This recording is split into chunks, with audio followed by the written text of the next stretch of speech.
प्रयागराज के civil lines चौराहे पर नवंबर यातायात माह के आयोजन का बीजेपी सांसद रीता बहुगुणा जोशी ने यातायात जागरूकता रैली को हरी झंडी दिखाकर शुभारंभ किया। इस दौरान जिला अधिकारी और एडीजी ने सड़क पर बिना हेलमेट लगाकर चलने वाले लोगों को हेलमेट पहनाकर यातायात नियमों के पालन करने की सलाह दिया है। रखना है। अभी देखिए एक्सीडेंट्स होते हैं चार पहिए के, अक्सर इससे होते हैं कि स्पीड लिमिट को क्रॉस करते हैं। अगर 40 लिखा है तो 80 चलेंगे, 80 लिखा है तो 160 चलेंगे। इस बात से हमको बचने की कोशिश करनी चाहिए। अगर सड़कें अच्छी, इसका अर्थ ये नहीं है कि हम ट्रैफिक रूल्स को तोड़ें।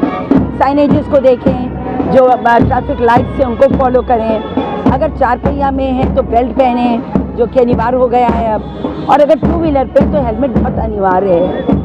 परंतु हम लोग अपने जीवन के साथ खेलते हैं और अक्सर आपने देखा होगा कि एक्सीडेंट दूसरे की गलती से होती है। तो हमेशा मैं समझती हूँ कि ट्रैफिक गेम के बाद लोगों का ध्यान आकर्षण किया जाता है, पर इस आकर्षण का लाभ भी होना चाहिए। मैं जनता को सतर्क करने की बात कहूँगी कि प्री पैंडेमिक यानी 2019 के पहले जो रेट था एक्सीडेंट्स का, वह अब दुगना, उससे बहुत ज़्यादा हम क्रॉस कर गए हैं। यूएसए और चाइना में हमसे आधा एक्सीडेंट होता है। तो ये बात देखना कि ये एक कह सकते हैं आपकी डिसिप्लिन, अनुशासन बहुत आवश्यक है जो लोग गाड़ियाँ चलाते हैं। तो मैं यही कहूँगी कि ट्रैफिक रूल्स को फॉलो करो और खुद के साथ साथ दूसरों की भी जीवन की रक्षा करो।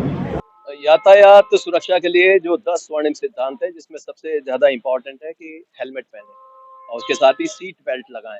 तो उनके लिए प्रेरित कर रहे हैं कि वो सब इन नियमों का पालन करें। साथ ही अगर जो नहीं लगाएंगे फिर तो ऐसे लोगों का चालान भी किया जाएगा, क्योंकि सीट बेल्ट ना पहनने से बहुत ही घटना गंभीर हो सकती है। हेलमेट से ना पहनने के कारण सबसे ज़्यादा मौतें होती हैं, जो टू व्हीलर्स की होती हैं, राइडर्स की होती हैं, वो सबसे ज़्यादा मौतों की केवल ऐसे व्यक्तियों के जो हेलमेट नहीं पहनते।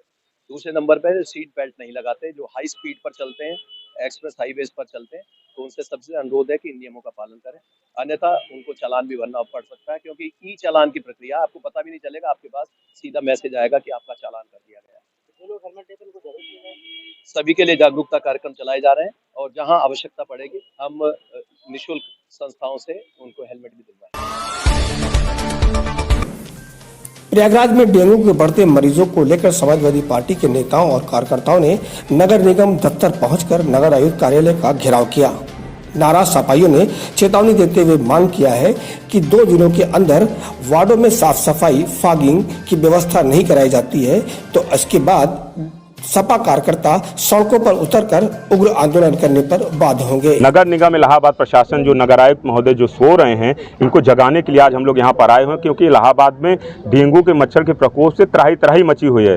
पूरे इलाहाबाद में आप जाकर के हॉस्पिटलों में जाकर के देखिए तो पूरे बेड फुल हैं, पूरा अस्पताल खचाखच भरा हुआ, त्राही त्राही मची हुई है। तो ये कहीं ना कहीं डेंगू मच्छर से बचाव के लिए सफाई अभियान और एंटी लार्वा का छिड़काव कराने के लिए नगर आयुक्त महोदय के पास आज हम लोग इनको जगाने के लिए आए हुए हैं। अगर हमारी मांगे नहीं मानी गई, आगामी 2 से 3 दिनों में हम लोग फिर से इनको घेरने का काम करेंगे।